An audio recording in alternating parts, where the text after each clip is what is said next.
Hello and welcome back to my channel for another build. This is going to be the 1/72nd scale Revell model of the Eurofighter Typhoon. Now I'm going to start off here with the instrument panel, and you can see it's clear plastic that allows you to be able to see through and create those instrument panels. I tried using the masking fluid for the first time, and so we'll see how that goes. Once that's done, I sprayed this with some white and then removed the masking fluid. As you can see, that peeled off pretty nicely. We now move on to the ejection seat, and we've got quite a few little parts to put together here with this ejection seat. I'm sanding off some of the rough edges with a nail file and then gluing the back on. And I do this with the Tamiya extra thin cement that tends to seep into the crevice and fills up very quickly, plus it doesn't leave a large amount of glue behind. The same thing with these tiny little seat sides.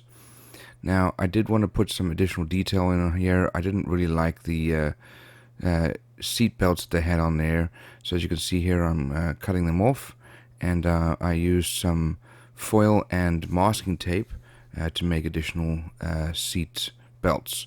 So here I'm gluing them on. This is with super glue or the CA glue, and I'm holding them in position and then they'll dry. The shape of the seat belts I found online, and they also had these little belt hooks. So I'm using just some lead solder here to make the ejection handle, because I didn't like the one that came with it. It was too large, and so here it is going on here with super glue as well.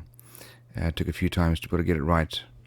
Now the seat belts, as I said, also needed these little metal hooks, and so I made those out of this solder wire as well, and then glued them in place with the CA glue. Here you can see the CA glue going on, and the second one will be made then and put in place.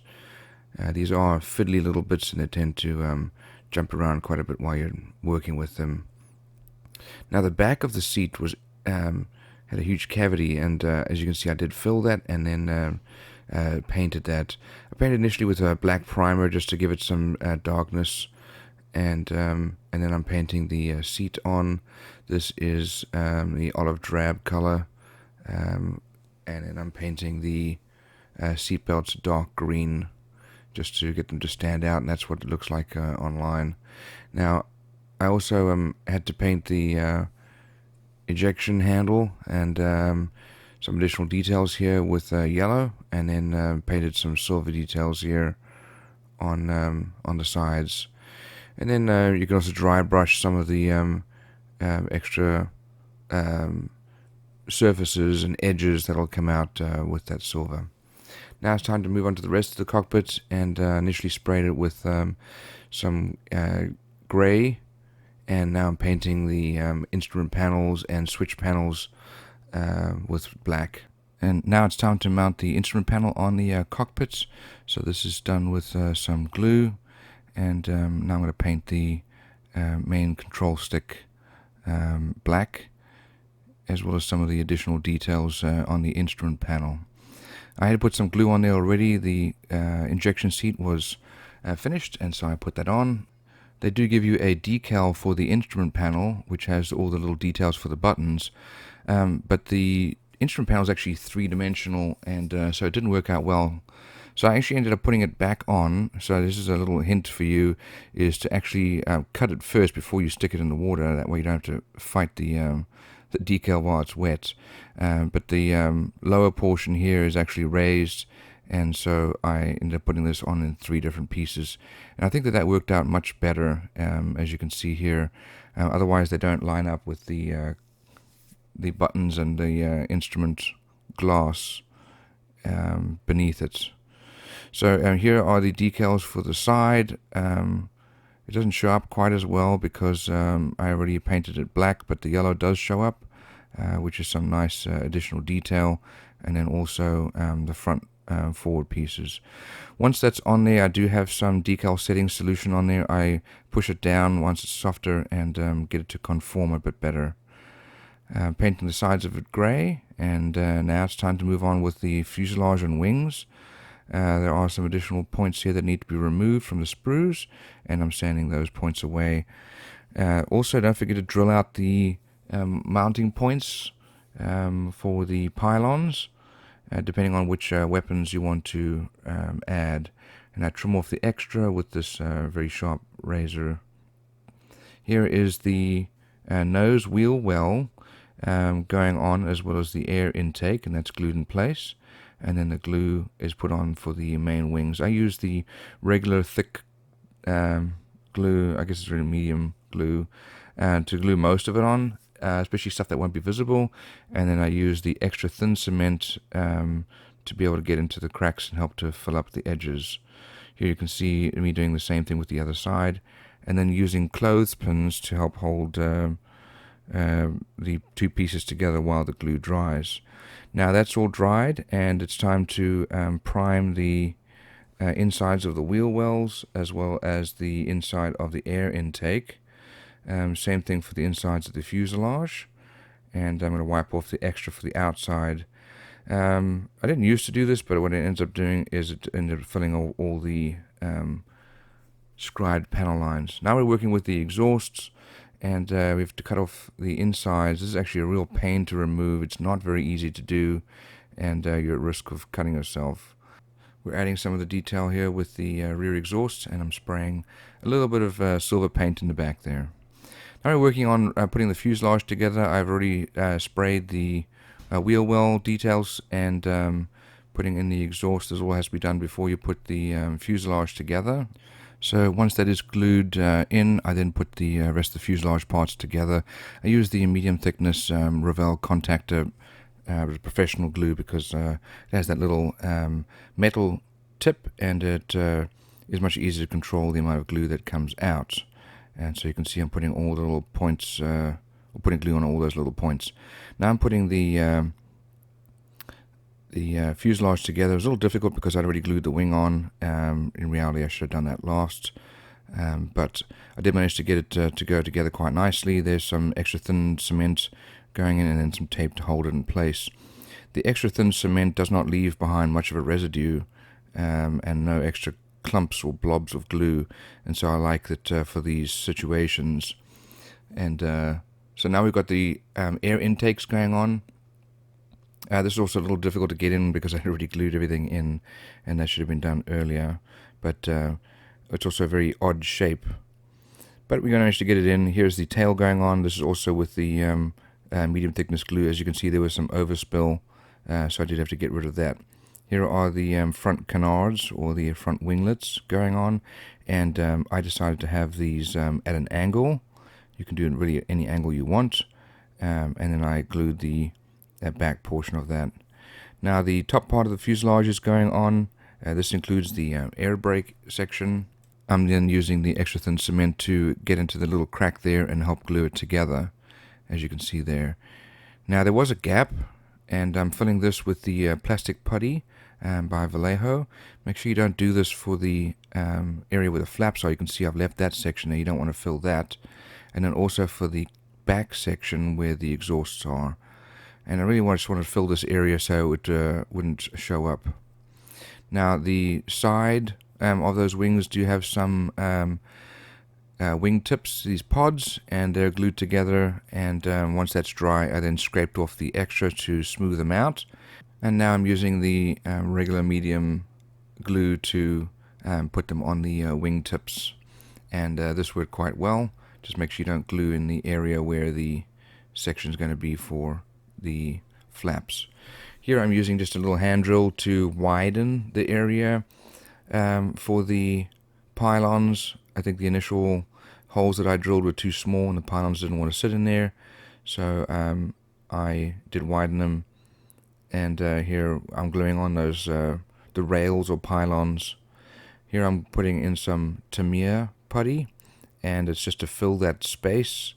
There was a slight gap, as well as the areas on the fuselage where Unfortunately, there were still some gaps.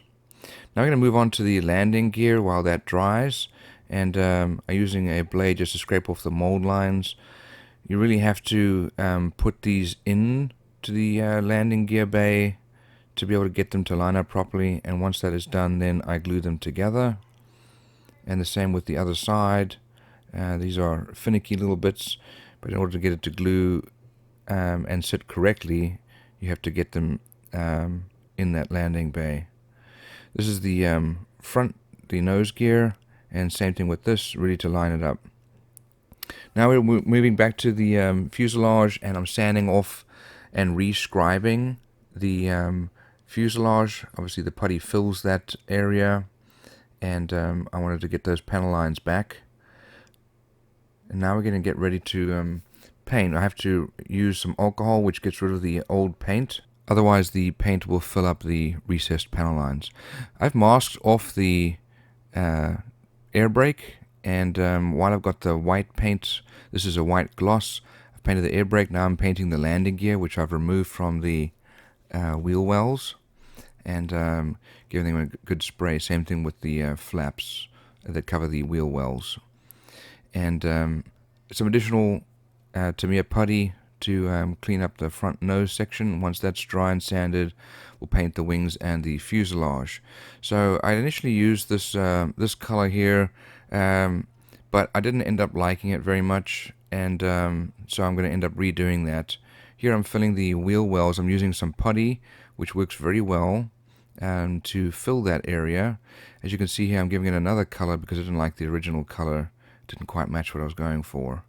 And so I'm spraying this gray color, which I think matched the desired color much better. I do like the airbrush because you can put down a decent layer of paint, and it won't completely block the rivet lines or other details on the surface, and you can get into all the little cracks without having to hand paint them. Here I'm hand painting the extra details. This is the side of the wing pods here, and you can see how I'm bracing my finger on my thumb there, and that allows me to paint without getting too much of a wobble. Painting these round pieces is a little painful, as are the extra details on the fuselage. You have to be very careful and take your time. I masked off some details here for the tail, as well as the front winglets. They are a slightly different color, and you can see once I peel them off that that will show through. It is a very subtle color, as you can see there, but I think the result is quite nice in the end. And there's the other side coming off. Everything else has been masked off so I don't get overspray on the rest of the model. This Tamiya masking tape is very helpful. There are some additional details that had to be hand painted because I didn't feel like masking off for such tiny little pieces. And this is for the air intake on the outside. The inside is already painted, and as you can see, I've already masked that off. These are the tips of the pylons being painted, and then the exhaust. So it's all masked off. There's a lot of masking on this plane for all the different colors, and this is right before the exhausts. So black first and then silver. That allows the silver to show up much better with just one or two coats rather than having to do multiple coats. Now we're removing the masking tape. You can't let this masking tape sit on for too long because it will leave behind a sticky residue. But as you can see here, that was a very nice clean mask. Now I'm pulling out the putty that I had in the back, and this came off quite nicely. We've got some additional details here to touch up where it had a bit of overspray, and I always keep a little bit of extra paint for this purpose. So now I'm rescribing some of these lines.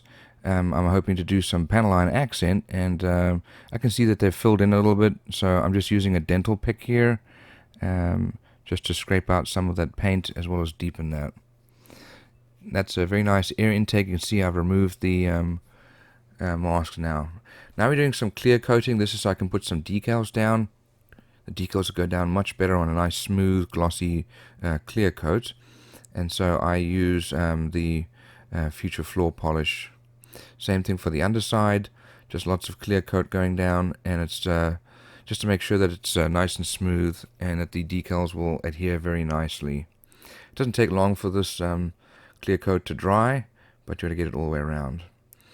This model has a lot of decals, and some of the decals are very large. These are some of the smaller decals, but I'm using a toothpick just to adjust them. Don't use something very sharp because it will rip the decal. Then once the decal is down where I want it to go, I push down and use a bit of the decal setting solution to get it to soften and sit where I want it to be. So there's the tiger face going on, and this is obviously the Bavarian Tiger model. I'm using my Q-tip just to get rid of some of the extra fluid so it doesn't sit underneath and create bubbles. This is a very decorative plane and has a lot of decals. As you can see there, there's going to be some parts there that are on the wheel well covers. Here is the decal for the air brake. It's a little difficult to get it to form, but with lots of extra pushing and prodding, finally got it into the correct shape. Here's the back part. There is a little hole there, which does not fit very well over that little pylon or antenna that's sticking up. But finally managed to get it through. And then side decals. Side decals are very large and require constant movement.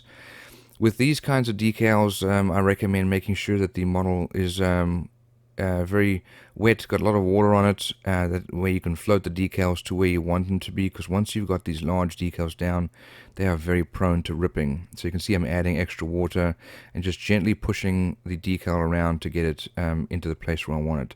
The decals are actually very well measured for the model. As they go on, they just fit perfectly, but you have to kind of work them to be able to get them into the right spot. And then I'm using these Q-tips to get rid of the extra fluid that was put underneath.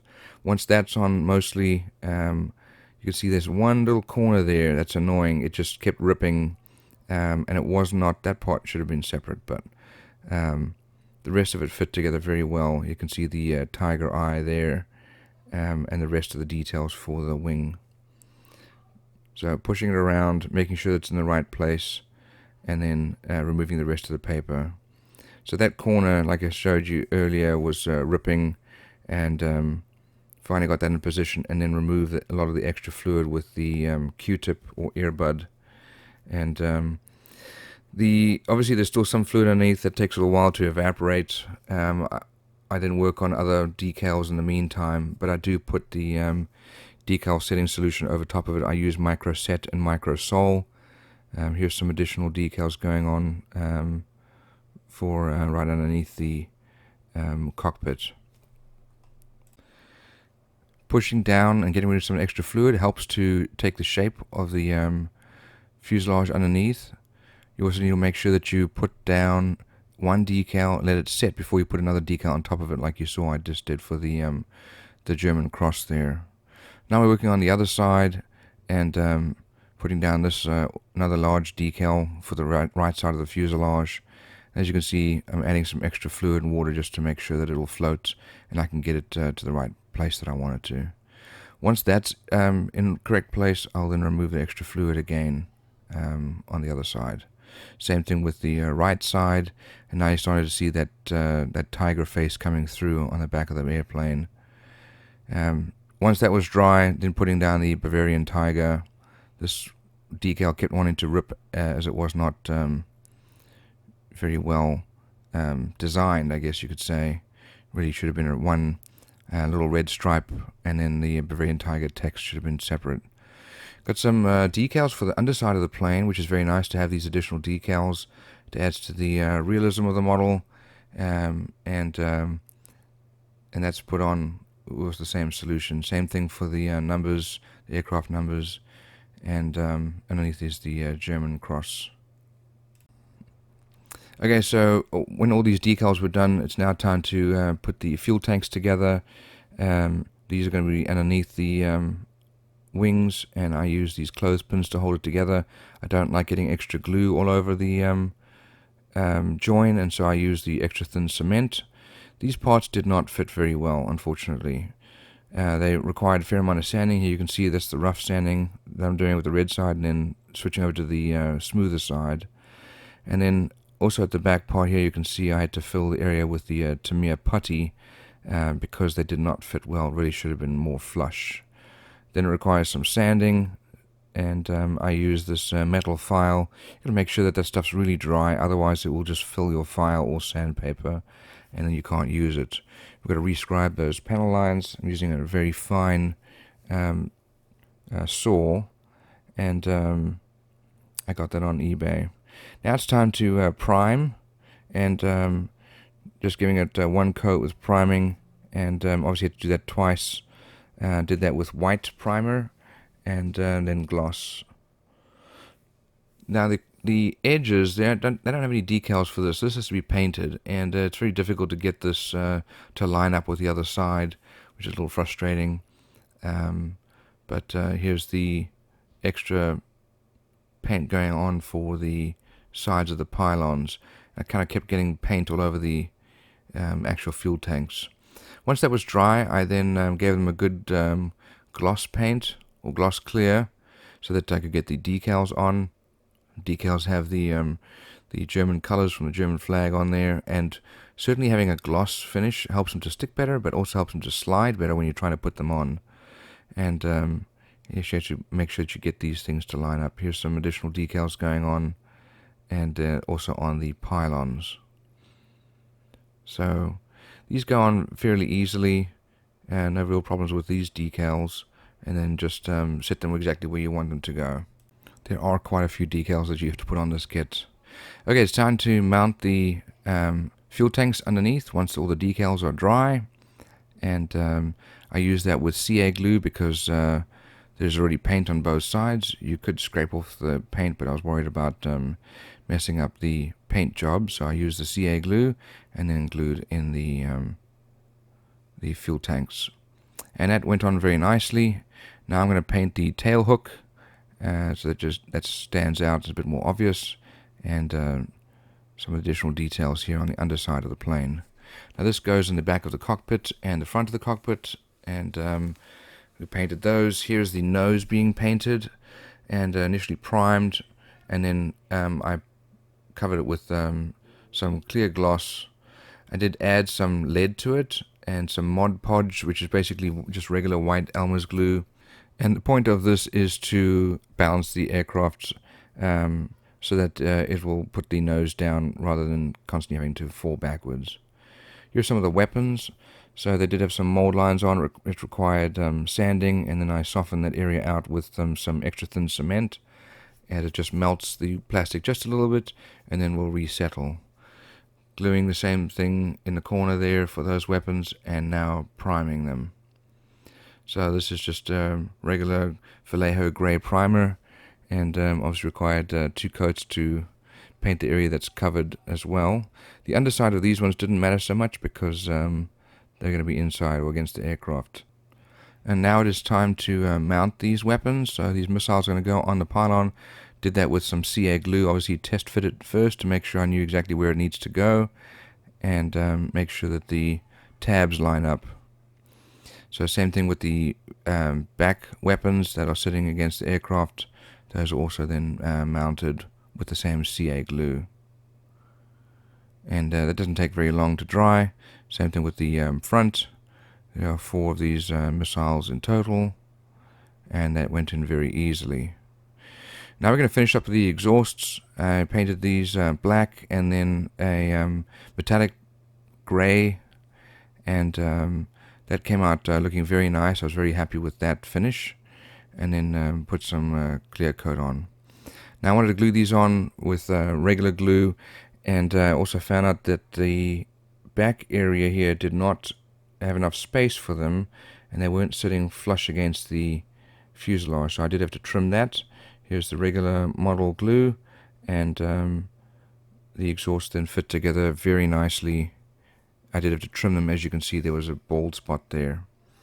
Now time to put on the air brake, and that's then put on. I probably should have painted that air brake first if I thought about it, but I didn't, and so it'll have to be painted later. Now the port side has the red light, so I'm painting that on here, as well as some of the additional lights throughout the aircraft, with just a regular red. Here's the starboard side with the green, just for the edge of that wingtip. Some of the additional details here I ended up painting in with some black, and then black and silver, and helps to get some of that visibility. Now we're removing the putty that I had put into the wheel wells. I'd removed the landing gear when I was painting them, but now it's time to get all those areas ready. So I've got some additional details here on the wheel well covers, and I'm painting the insides of these white. They're going to then be gloss white, and the outside is going to be the same color as the rest of the fuselage, even though a lot of them will be covered with some decals. But it finally got painted the correct color. So then gloss coat them and put the decals on. You got to make sure you get the correct decals on here, because if you don't, they're going to not line up for when the plane is has the wheels up. So just make sure you get the correct decal for the correct side, as they obviously look very similar. The wheel well covers do. So painting some details on the inside of this wheel well cover, and now we're going to finish up with the landing gear. This is actually not part of the landing gear. This is the refueling probe for in-air refueling, and I decided to have mine modeled outwards, just some extra detail to show. Now, I always found that the best silver is if you have a black underbase, especially a little contrasts with some of the other details. So I always paint those silver sections, especially for the pneumatics and hydraulics, to paint them with black first and silver. Here's the wheel well cover going on for the nose gear. Did that with CA glue. The same thing with our main gear, and that is going to be the right side, and then here is the left side. The wheels weren't quite where I wanted them to be, required a little bit of adjusting. Here's the wheel well cover, also with CA glue, which are then glued to the fuselage. So these are the insides. They're not as visible, but as you can see, if you get them wrong and put the wrong sides on there, it's definitely going to be ugly. Okay, here's the air-to-air refueling probe, and once that's all dried up, it's time to do some clear coating and weathering. So I sprayed the whole model down with a gloss coat. This will seal the decals, and also let me then do some weathering with the Tamiya panel line accent. If you put too much of this on, then it'll cover some of the panel lines and you won't be able to get them to fill with the accent. So here's the Tamiya panel line accent. It's very thin, and it seeps into the cracks and panel lines. It is an enamel base, so as long as you're going to put it over other types of paint, just make sure you've sealed them. And you can see I'm sort of scuffing up or dirtying a lot of the details of the plane. Once that's dry, then I just use a paper towel and some of the Tamiya panel line or Tamiya enamel thinner, which gets rid of the bulk of it, but leaves the stuff that's inside. Here you can see I am running it in the direction of airflow, so it gets that streaking over the wing. And the same thing with the streaking under the wing. This time I'm using a Q-tip because I don't have space to get the whole paper towel in there. But it gives you that very nice dirty look, like it's been flying and you've got some dirt and grime on it. Once that's all done, you can leave it to dry, and you can clear coat it again if you wanted to seal it in. Now the canopy had a line down the middle, which I found very frustrating. You don't want to sand this at this point. I scrape it off with a very sharp scalpel, and then I used very fine sandpaper. We're going to essentially try and polish out that line. So I used, I think it was a 6,000, then 8,000, then 12,000. Once that was done, I then used cutting and polishing compound followed by actual polish. Here I am smoothing it over. And now it's time to mask off the canopy. So I tried using this masking fluid. It's my first time using it, because usually I would just do some masking tape. And so I did the black base to seal it as the primer, and then the fuselage body colors. It's time to put the decals on, and that's really because I wanted to clear coat the decals. As you can see here, I'm putting clear coat over there to protect them and prevent them from peeling off. Now it's time to remove the masking fluid that I used, and I did this with just a regular toothpick and my fingernail. I didn't want to use anything sharp to scrape the plastic, but I found that it wasn't quite as smooth a line as I had really wanted it to be. It wasn't straight, and maybe it'll get better with practice, but this is the first time I've ever used that. We're removing the putty from the cockpit that I was using to mask it off, and now I'm going to glue on the front cover there for our instrument panel, and it's time to glue on the windshield. It didn't fit very well.